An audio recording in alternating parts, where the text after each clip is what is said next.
ಕರ್ನಾಟಕ ರಾಜ್ಯ ರೈತ ಸಂಘ ಹಾಗೂ ಹಸಿರು ಸೇನೆ ವತಿಯಿಂದ ಕೇಂದ್ರ ಮತ್ತು ರಾಜ್ಯ ಸರ್ಕಾರಗಳಿಗೆ ಮಾರಕ ನೀತಿಗಳು ಹಾಗೂ ರೈತ ಪರವಾದ ನೀತಿ ಜಾರಿಗೆ ತರಲು ಎಚ್ಚರಿಕೆಯ ಮನವಿ ಪತ್ರವನ್ನ ನೀಡುವ ಮೂಲಕ ಸರ್ಕಾರಕ್ಕೆ ಒತ್ತಾಯಿಸಿದರು.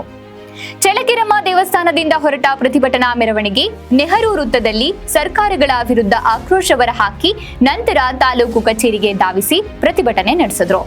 ನೂರಾರು ಸಂಖ್ಯೆಯಲ್ಲಿ ಸೇರಿದ ರೈತ ಬಾಂಧವರು ತಮಟೆ ಹೊಡೆಯುವ ಮೂಲಕ ಕಾಲ್ನಡಿಗೆಯಲ್ಲಿ ಆಗಮಿಸಿದ ಅವರು ತಹಶೀಲ್ದಾರ್ ರೆಹನ್ ಪಾಷಾಗೆ ಮನವಿ ಪತ್ರ ಸಲ್ಲಿಸಿದರು. ರಾಜ್ಯ ರೈತ ಸಂಘದ ಉಪಾಧ್ಯಕ್ಷ ರೆಡ್ಡಿಹಳ್ಳಿ ವೀರಣ್ಣ ಮಾತನಾಡಿ, ಕೇಂದ್ರ ಸರ್ಕಾರ ಭದ್ರಾ ಮೇಲ್ದಂಡೆ ಕಾಮಗಾರಿಗೆ ಕಳೆದ ಬಜೆಟ್ನಲ್ಲಿ ಘೋಷಣೆ ಮಾಡಿದ 5,300 ಕೋಟಿ ರುಗಳನ್ನ ತಕ್ಷಣ ರಾಜ್ಯ ಸರ್ಕಾರಕ್ಕೆ ಬಿಡುಗಡೆ ಮಾಡಬೇಕು ಮತ್ತು ರಾಷ್ಟ್ರೀಯ ಯೋಜನೆ ಎಂದು ಘೋಷಣೆ ಮಾಡಬೇಕು ಹಾಗೂ ರಾಜ್ಯ ಸರ್ಕಾರ 25 ವರ್ಷಗಳಲ್ಲಿ ನೆನೆಗುಂದಿಗೆ ಬಿದ್ದಿರುವ ಭದ್ರಾ ಮೇಲ್ದಂಡೆ ಕಾಮಗಾರಿಯನ್ನ ಚುರುಕುಗೊಳಿಸಿ ಈ ವರ್ಷದೊಳಗೆ ಜಿಲ್ಲೆಯ ಎಲ್ಲಾ ಕೆರೆಗಳಿಗೆ ನೀರು ತುಂಬಿಸಿ ಅಂತರ್ಜಲ ಅಭಿವೃದ್ಧಿಗೆ ಮುಂದಾಗಬೇಕು ಎಂದು ಒತ್ತಾಯಿಸಿದರು. ರೈತರು ಯಾವ ರೀತಿ ಬದುಕ್ತಾರೆ, ರೈತರ ಕೃಷಿ ಉತ್ಪನ್ನಗಳಿಗೆ ಏನ್ ಮಾಡಬೇಕು, ಈಗ ನಮಗೆ ಬಿತ್ತನೆ ಕಾಲ, ಬಿತ್ತನೆಗಾದ್ರೆ ದೇಶ ಹಾಳಾಗೋಗುತ್ತೆ, ಆ ಕಾರಣದಿಂದ ನಾವು ಬಿತ್ತಬೇಕಾಗುತ್ತೆ. ಆದ್ರಿಂದ ನಾವು ಸರ್ಕಾರಗಳು ಮಾತು ಕೊಟ್ಟಿದ್ರು, ನಮಗೆ ಮಾತು ಕೊಟ್ಟಿದ್ರು, ನಮಗೆ ಮುಖ್ಯಮಂತ್ರಿಗಳು ನಮ್ಮ ಸರ್ಕಾರ ಬಂದ್ರೆ ಏನು ರೈತರಿಗೆ ಮಾರಕವಾಗಿರ್ತಕ್ಕಂಥ ಕೂಡ ನೀವು ಆಲೋಚನೆ ಮಾಡಬೇಕು. ನಾನು ಬಹಳ ವರ್ಷದಿಂದ ನೋಡ್ತಾ ಇದ್ದೀನಿ ಕರೆಕ್ಟ್ನವ್ರನ್ನ, ಅವರು ಮನೆಗೆ ಬೆಂಕಿ ಬಿದ್ದಾಗ ಬಾವಿ ತೋಡ್ತಾರೆ, ಮನೆಗೆ ಯಾವಾಗ ಬೆಂಕಿ ಬಿಡುತ್ತೋ ಅವಾಗ ಬಾವಿ ತೋಡಕ್ ಹೋಗ್ತಾರೆ, ಅಥವಾ ಮನೆನೂ ಉಳಿಯಲ್ಲ, ಇತ್ತ ಬಾವಿನೂ ಮುಗಿಯಲ್ಲ. ಅಂತ ಪರಿಸ್ಥಿತಿ ಒಳಗಡೆ ರೈತರು ಬೆಳೆ ನಷ್ಟ ಮಾಡ್ಕೊಳ್ತಾ ಇದ್ದಾರೆ. ಇದು ತುಂಬಾ ಕಷ್ಟಕರವಾದಂತಹ ಪರಿಸ್ಥಿತಿ. ಆ ವಿದ್ಯುತ್ ಶಕ್ತಿಗೆ ನಾವು ಸ್ವಲ್ಪ ನೀವು ಅದಕ್ಕೆ ಪ್ರಯತ್ನ ಮಾಡಿ, ಎಲ್ಲೆಲ್ಲಿ ಕರೆಂಟ್ಗೆ ತೊಂದರೆ ಇದೆ ಆ ತೊಂದರೆಗಳನ್ನು ನಿಭಾಯಿಸ್ತಕ್ಕಂಥ ಕೆಲಸನ ನಮ್ಮ ಬೆಸ್ಕಾಂ ಇಲಾಖೆಗಳಿಗೆ ವರದಿಯನ್ನು ಕೊಡಬೇಕು. ಇವತ್ತು ನಾವು 9 ಬೇಡಿಕೆಗಳನ್ನು ಇಟ್ಕೊ ಬಂದಿದ್ದೀವಿ.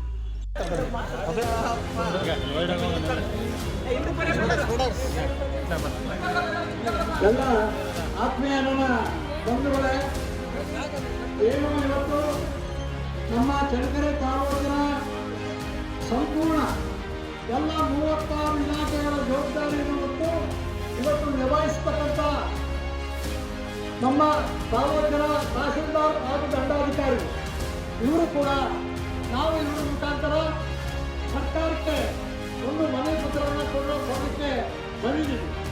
ಯಾಕಂದರೆ ನಮ್ಮ ತಹಶೀಲ್ದಾರರು ಕೂಡ ಏನು ಇಲ್ಲಿವರೆಗೆ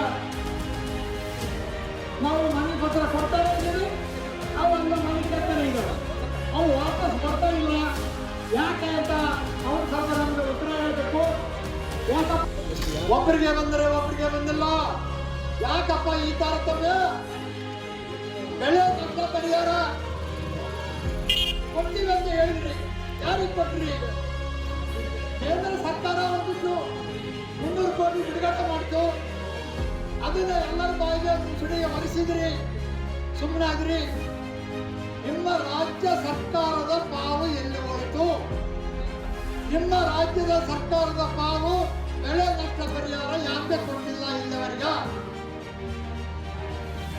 ಇದಕ್ಕೆ ನಾವು ಎಚ್ಚರಿಕೆ ಮಾಡಲಿಕ್ಕೆ ಬಂದಿದ್ದೀವಿ. ಇವತ್ತು ರೈತರು ಯಾವ ಮಟ್ಟಕ್ಕೆ ಹೋಗ್ತಾ ಇದ್ದಾರೆ ಅನ್ನೋ ವಿಚಾರದಿಂದ ಕೂಡ ಇವತ್ತು ಕೃಷಿ ಎಲ್ಲಿ ಹೋಗ್ತಾ ಇದೆ, ದಿವಾಳಿಗೆ ಹೋಗ್ತಾ ಇದೆ. ಏನಾದ್ರೂ ಕೃಷಿ ಕ್ಷೇತ್ರ ದಿವಾಳಿಗೆ ಹೋದ್ರೆ ದೇಶ ದಿವಾಳಿಗೆ ಹೋಗುತ್ತೆ. ರಾಜಕಾರಣಿಗಳೇ, ಸರ್ಕಾರಗಳೇ, ಇವತ್ತು ದೇಶನ ಕಾಪಾಡಿಕೊಂಡು ಬಂದಿರ್ತಕ್ಕಂಥ ನೀವಲ್ಲ, ಈ ದೇಶವನ್ನ ಕಾಪಾಡಿಕೊಂಡು ಬಂದಿರತಕ್ಕಂಥದ್ದು 3 ವರ್ಗಗಳು ಮಾತ್ರ. ಯಾರಪ್ಪ? ರೈತ ಮತ್ತು ಕಾರ್ಮಿಕ, ಗಡಿ ಕಾಯ್ತಕ್ಕಂಥ ಯೋಧರು. ಇವರು ಕೆಲಸ ಮಾಡ್ಕೊಳ್ಳೋಕ್ಕಿಂತ ಬಂದಿದ್ರೆ ನಾವೆಲ್ಲ ಈ ವೇದಿಕೆ ಹಿಂದಕ್ಕೆ ಬರ್ಬೇಕಂತ ನಾನು ವಿನಂತಿ ಮಾಡ್ಕೊಡ್ತೀನಿ ರೈತರಿಗೆ. ಆ ಕಾರಣ ನಾವೆಲ್ಲ ದಯಮಾಡಿ ಇವತ್ತು ನಾವಿಲ್ಲಿ ಬಂದರ ಉದ್ದೇಶ ಏನು, ನಮ್ಮ ಭಾರತ ಸರ್ಕಾರ ಮೊನ್ನೆ ಕಾಂಗ್ರೆಸ್ ಒಂದು ಚುನಾವಣೆಯನ್ನ ಮಾಡಿದ್ರು. ಆ ಚುನಾವಣೆಯಲ್ಲಿ ಯಾರು ಓಟ್ ಹಾಕಿರೋ ಯಾರು ಬಿಟ್ಟರು ನನಗೆಂದು ಗೊತ್ತಾಗ್ತಿಲ್ಲ. ಬಹಳ ನಾವು ಪ್ರಾಮಾಣಿಕರು, ನಾವು ರೈತರ ಪರ, ನಾವು ಕೃಷಿ ಪರ ಅಂತ ಹೇಳ್ತಾರೆ. ಯಾವಾಗ ಹೇಳ್ತಾರಪ್ಪ ಅಂದ್ರೆ ಚುನಾವಣೆಗಿಂತ ಮುಂಚಿತವಾಗಿ ಹೇಳ್ತಾರೆ, ನಾವೆಲ್ಲ ರೈತರ ಪರವಾಗಿದ್ದೀವಪ್ಪ, ಕೃಷಿನ ಅಭಿವೃದ್ಧಿ ಮಾಡ್ಬಿಡ್ತೀವಿ, ಹಾಗೆ ಮಾಡ್ತೀವಿ ಹೀಗೆ ಮಾಡ್ತೀವಿ ಅಂತ ಹೇಳ್ತಾರೆ. ಆಮೇಲೆ ಅಧಿಕಾರ ಸಿಕ್ಕಾಗ ಅವರ ಬಣ್ಣನ ಬದಲಾಯಿಸ್ಕೊಳ್ತಾರೆ, ಅವರ ಕಾನೂನನ್ನ ಬದಲಾಯಿಸ್ಕೊಳ್ತಾರೆ, ಅವರ ಮನಸ್ಸೆ ಇಚ್ಛೆ ಬಂದಂತ ಕಾನೂನುಗಳನ್ನ ಸೃಷ್ಟಿ ಮಾಡ್ಕೊಂತಾರೆ. ಅವ್ರಿಗೆ ಯಾವ ಆಧಿಕ ಬರುತ್ತೋ ಅದರೊಳಗಡೆ ಅಂತ ಕಾನೂನುಗಳನ್ನ ಸೃಷ್ಟಿ ಮಾಡತಕ್ಕಂತ ಭ್ರಷ್ಟ ಎರಡು ಸರ್ಕಾರಗಳು. ಆ ಕಾರಣದಿಂದ ಆ ಸರ್ಕಾರಗಳಿಗೆ ನಾವು ಎಚ್ಚರಿಕೆ ಕೊಡಲಿಕ್ಕೆ ಇಲ್ಲಿಗೆ ಬಂದಿದ್ದೀವಿ. ಯಾಕಪ್ಪ ಅಂದ್ರೆ ನಮ್ಮ ರಾಜ್ಯ ಸರ್ಕಾರ ಅಧಿಕಾರಕ್ಕೆ ಬಂದು 1 ವರ್ಷ ಆಯ್ತು ಅಲ್ಲಡ್ರಪ್ಪ, 1 ವರ್ಷ ಕಳೆದಿದ್ದೀವಿ. ಆದ್ರೆ ನಮ್ಮ ಮಾನ್ಯ ಮುಖ್ಯಮಂತ್ರಿಗಳು ಸಿದ್ದರಾಮಯ್ಯವರು ಬಹಳ ಹೇಳ್ತಿದ್ರು, ನಾನು ಹಾಗೆ ಮಾಡ್ಬಿಡ್ತೀನಿ ಹೀಗೆ ಮಾಡ್ಬಿಡ್ತೀನಿ, ನಮಗೆ ಮತ ಕೊಡ್ರಿ ಅಂತ ಹೇಳಿ ಜನ ಅವರನ್ನ ನಂಬಿ 130 ಸೀಟನ್ನು ಗೆದ್ದುಕೊಂಡಿದ್ದಾರೆ ನಮ್ಮ ಮತದಾರರು. ಇದಕ್ಕಾದ್ರೂ ಬೆಲೆ ಕೊಡುವ ಬೇಡವಾ ಆ ಮನುಷ್ಯನಿಗೆ?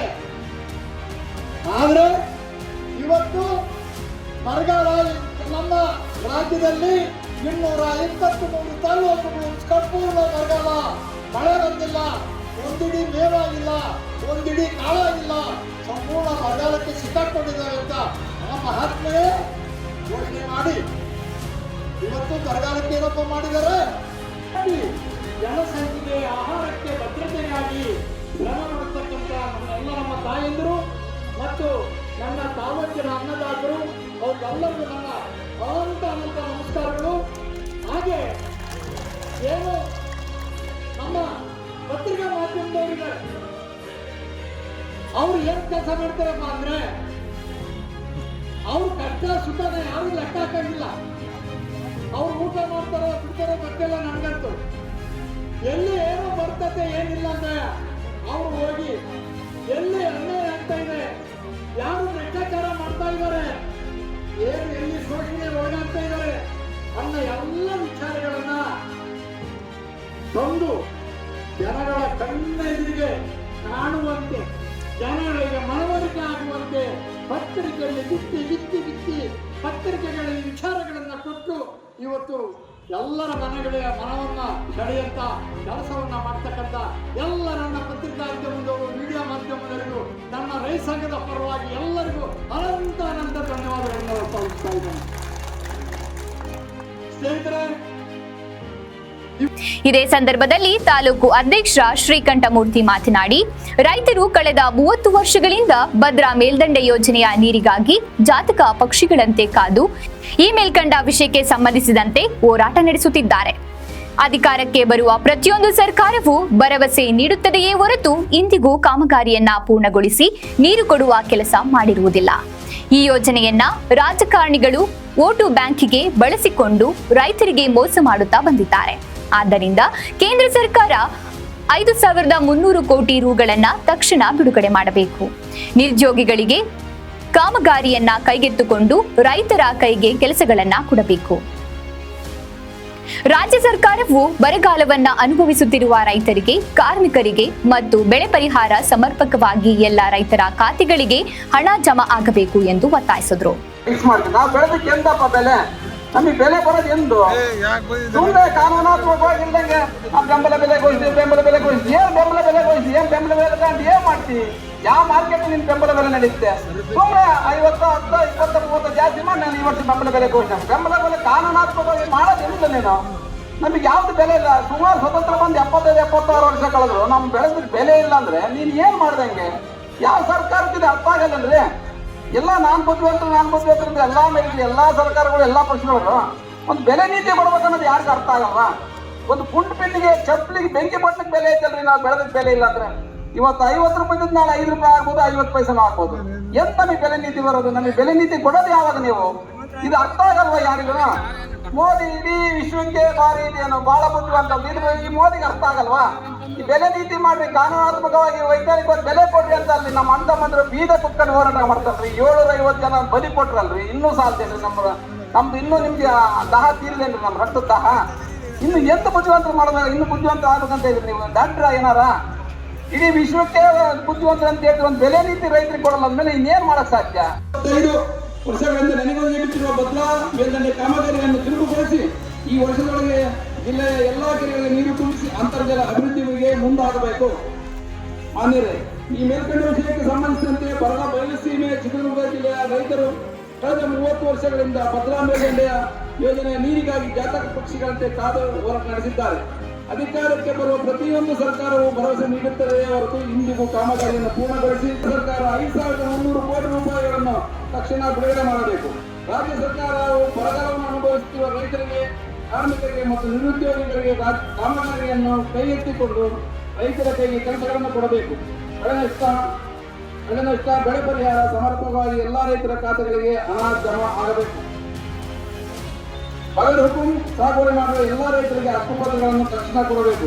ಈ ಕೆಳಕಂಡ ರೈತರ ಹಕ್ಕುಪತ್ರಗಳನ್ನು 2 ಸರ್ಕಾರಗಳು ಕಾಲಮಿತಿಯಲ್ಲಿ ಮಾಡಿ ಮುಗಿಸಬೇಕು. ಸರ್ಕಾರಗಳು ನಿರ್ಲಕ್ಷ್ಯದಿಂದ ಈ ಬೇಡಿಕೆಗಳನ್ನು ಏನಾದರೂ ಈಡೇರಿಸುವ ಅಂಶದಲ್ಲಿ ಇದಕ್ಕೆ ಸಂಬಂಧಪಟ್ಟ ಇಲಾಖೆಗಳಿಗೆ ಬೀಗಿ ಹಿಡಿದು ಮತ್ತು ರಾಜ್ಯ ಹೆದ್ದಾರಿಗಳನ್ನು ತಡೆದು ಉಗ್ರವಾದ ಹೋರಾಟವನ್ನು ಮಾಡಲು ರೈತ ಸಂಘಗಳು ತೀರ್ಮಾನಿಸಿವೆ ಮತ್ತು 2 ಸರ್ಕಾರಗಳಿಗೆ ಎಚ್ಚರಿಕೆಯನ್ನು ಕೊಡುತ್ತದೆ. ಈ ಉಗ್ರವಾದ ಹೋರಾಟದಲ್ಲಿ ಏನಾದರೂ ಅಹಿತಕರ ಘಟನೆಗಳು ನಡೆದರೆ 2 ಸರ್ಕಾರಗಳು ಹೊಣೆಗಾರರಾಗಬೇಕೆಂದು ಕರ್ನಾಟಕ ರಾಜ್ಯ ರೈತ ಸಂಘ ಹಸಿರು ಸೇನೆ ತಮ್ಮಲ್ಲಿ ತಿಳಿಯಬಯಸುತ್ತದೆ. ಇನ್ನು ರೈತರು ಸಾಗುವಳಿ ಮಾಡಿರುವ ಬಗರ್ ಹುಕುಂ ಹಕ್ಕು ಒತ್ತಾಯಗಳನ್ನ 2 ಸರ್ಕಾರಗಳು ಕಾಲಮಿತಿಯಲ್ಲಿ ಮಾಡಿ ಮುಗಿಸಬೇಕು. ಸರ್ಕಾರಗಳು ಎಲ್ಲ ರೈತರಿಗೆ ಹಕ್ಕು ಪತ್ರಗಳನ್ನ ತಕ್ಷಣ ಕೊಡಬೇಕು. ಈ ಕೆಳಕಂಡ ರೈತರ ನಿರ್ಲಕ್ಷ್ಯದಿಂದ ಈ ಬೇಡಿಕೆಗಳನ್ನ ಏನಾದರೂ ಈಡೇರಿಸದಿದ್ದರೆ ಪಕ್ಷದಲ್ಲಿ ಇದಕ್ಕೆ ಸಂಬಂಧಪಟ್ಟ ಇಲಾಖೆಗಳಿಗೆ ಬೀಗ ಜಡಿದು ಮತ್ತು ರಾಷ್ಟ್ರೀಯ ಹೆದ್ದಾರಿಗಳನ್ನ ತಡೆದು ಉಗ್ರವಾದ ಹೋರಾಟವನ್ನ ಮಾಡಲು ರೈತ ಸಂಘಗಳು ತೀರ್ಮಾನಿಸಿವೆ ಎಂದು 2 ಸರ್ಕಾರಗಳಿಗೆ ಎಚ್ಚರಿಕೆಯನ್ನ ಕೊಟ್ಟರು. ಈ ಉಗ್ರವಾದ ಹೋರಾಟದಲ್ಲಿ ಏನಾದರೂ ಅಹಿತಕರ ಘಟನೆಗಳು ನಡೆದರೆ 2 ಸರ್ಕಾರಗಳು ಹೊಣೆಗಾರರಾಗಿರಬೇಕೆಂದು ಕರ್ನಾಟಕ ರಾಜ್ಯ ರೈತ ಸಂಘ ಹಾಗೂ ಹಸಿರು ಸೇನೆಯ ಪದಾಧಿಕಾರಿಗಳು ಒತ್ತಾಯಿಸಿದರು. ರೈತರ ಹಕ್ಕು ಒತ್ತಾಯಗಳು. ಕೇಂದ್ರ ಸರ್ಕಾರವು ಕಳೆದ ಬಜೆಟ್ನಲ್ಲಿ ಘೋಷಣೆ ಮಾಡಿದ 5,300 ಕೋಟಿ ಹಣವನ್ನ ತಕ್ಷಣ ರಾಜ್ಯ ಸರ್ಕಾರಕ್ಕೆ ಬಿಡುಗಡೆ ಮಾಡಿ ಅದನ್ನ ರಾಷ್ಟ್ರೀಯ ಯೋಜನೆ ಎಂದು ಘೋಷಣೆ ಮಾಡಬೇಕು. ರಾಜ್ಯ ಸರ್ಕಾರವು ನೆನೆಗುಂದಿಗೆ ಬಿದ್ದಿರುವ ಭದ್ರಾ ಕಾಮಗಾರಿಯನ್ನ ತಕ್ಷಣ ಚುರುಕುಗೊಳಿಸಿ ಈ ವರ್ಷದೊಳಗಾಗಿ ಚಿತ್ರದುರ್ಗ ಜಿಲ್ಲೆಯ ಎಲ್ಲಾ ಕೆರೆಗಳಿಗೆ ನೀರು ತುಂಬಿಸಬೇಕು. ರಾಜ್ಯ ಸರ್ಕಾರವು ಕೊಟ್ಟ ಮಾತಿನಂತೆ ರೈತರಿಗೆ ಮಾರಕವಾಗಿರುವ 3 ಕೃಷಿ ಕಾಯ್ದೆಗಳನ್ನ ತಕ್ಷಣ ಹಿಂಪಡೆಯಬೇಕು. ರಾಜ್ಯ ಸರ್ಕಾರ ಹೊಸ ವಿದ್ಯುತ್ ಕಾಯ್ದೆಯನ್ನ ಮಂಜೂರು ಮಾಡಲು ಹೊರಟಿರುವುದು ಖಂಡನೀಯ. ಈ ಕಾಯ್ದೆಯನ್ನ ತಕ್ಷಣ ರದ್ದು ಮಾಡಿ ಈಗ ಹಾಲಿ ಇರುವ ಕಾನೂನನ್ನ ಮುಂದುವರಿಸಬೇಕು. ಸ್ವಾಮಿನಾಥನ್ ವರದಿಯನ್ನು ಆಧರಿಸಿ ಬೆಲೆ ನೀತಿ ಮಾಡಿದರೆ ಮಾತ್ರ ರೈತರ ಬದುಕು ಹಸನಾಗಲು ಸಾಧ್ಯ ಮತ್ತು ರೈತ ಆತ್ಮಹತ್ಯೆಗಳಿಗೂ ಕೂಡ ಪರಿಹಾರ. ಆದ್ದರಿಂದ ಈ ವರದಿಯನ್ನ ತಕ್ಷಣ ಜಾರಿಗೊಳಿಸಬೇಕು ಮತ್ತು ಸ್ವಾಮಿನಾಥನ್ ವರದಿ ಜಾರಿಯಾಗುವವರೆಗೂ ರೈತರ ಎಲ್ಲ ಸಾಲಗಳನ್ನ ಮನ್ನಾ ಮಾಡಬೇಕು. ಸುಮಾರು ವರ್ಷಗಳಿಂದ ಬಗರ್ ಹುಕುಂ ಸಾಗುವಳಿ ಮಾಡಿರುವ ರೈತರಿಗೆ ಹಕ್ಕು ಪತ್ರಗಳನ್ನ ಕೊಡಬೇಕು. ಚಿಕ್ಕಬಳ್ಳಾಪುರ ಜಿಲ್ಲೆ ಶಿಡ್ಲಘಟ್ಟ ತಾಲೂಕಿನಲ್ಲಿ ಈಗಾಗಲೇ ಸಾಗುವಳಿ ಮಾಡಿರುವ ಭೂಮಿಯಲ್ಲಿ ನೀರಾವರಿಗಳನ್ನ ಮಾಡಿ ಜೀವನ ಸಾಗಿಸುತ್ತಿರುವ ರೈತರ ಜಮೀನುಗಳಿಗೆ ಬೇಲಿ ಹಾಕಿ ರೈತರನ್ನ ಒಕ್ಕಲೆಬ್ಬಿಸುತ್ತಿರುವ ಅರಣ್ಯ ಇಲಾಖೆಯ ದುರಾಡಳಿತವನ್ನ ಸರ್ಕಾರವು ತಕ್ಷಣ ತಡೆಗಟ್ಟಬೇಕು. ಬರಗಾಲ ಎದುರಿಸುತ್ತಿರುವ ರೈತರಿಗೆ ಬೆಳೆ ವಿಮೆ, ಬೆಳೆ ನಷ್ಟ ಪರಿಹಾರ ಸಮರ್ಪಕವಾಗಿ ಬಂದಿರುವುದಿಲ್ಲ. ಆದ್ದರಿಂದ ಬಾರದೇ ಇರುವ ರೈತರಿಗೆ ರೈತರ ಖಾತೆಗಳಿಗೆ ತಕ್ಷಣ ಹಣ ಬಿಡುಗಡೆ ಮಾಡಬೇಕು. ಎತ್ತಿನ ಹೊಳೆ ಯೋಜನೆಯನ್ನು ತಕ್ಷಣ ಜಾರಿಗೊಳಿಸಬೇಕು ಮತ್ತು ಕೃಷಿಗೆ ನೀರು ಒದಗಿಸಬೇಕು. ಇದೇ ಸಂದರ್ಭದಲ್ಲಿ ಕೆಆರ್ಎಸ್ ಸಂಘಟನೆಯ ಪದಾಧಿಕಾರಿಗಳು ಪ್ರತಿಭಟನೆಗೆ ಸಾಥ್ ನೀಡಿದರು. ಪ್ರತಿಭಟನೆಯಲ್ಲಿ ರೈತರಾದ ರಾಜಣ್ಣ, ಚಂದ್ರಣ್ಣ, ತಿಪ್ಪೇಸ್ವಾಮಿ, ಚನ್ನಕೇಶವ, ನಾಗರಾಜ್, ಬೊಮ್ಮಯ್ಯ, ಸಿದ್ದಪ್ಪ, ಶಿವಮ್ಮ, ಚಿತ್ತಮ್ಮ, ಓಬಯ್ಯ, ಪಾಪಣ್ಣ ಹಾಗೂ ಕೆಆರ್ಎಸ್ ಪಕ್ಷದ ಕಾರ್ಯಕರ್ತರಾದ ಮಹೇಶ್, ರಾಜಣ್ಣ ಇತರರು ಪಾಲ್ಗೊಂಡಿದ್ರು.